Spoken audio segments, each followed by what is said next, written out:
Hey guys, in this video I'm going to show you how to get Valor Badges in Last War. If you find this video helpful, please consider to like this video and subscribe to my channel. In saying that, let's just jump straight into the video.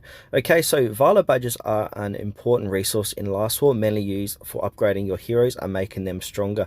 Here's how you can get them. So you can get them in a few different ways. So arena battles. So competing in the arena is one of the most reliable ways to earn Valor Badges. The higher your rank, the more badges you receive as rewards. Also, daily and weekly missions, so completing routine missions often reward you with Valor Badges. Be sure to check the task list every day. Now, if we go ahead and click onto events, we can also get Valor Badges inside of events, but these can be limited time events. So frequently feature Valor Badges as prizes for reaching certain milestones.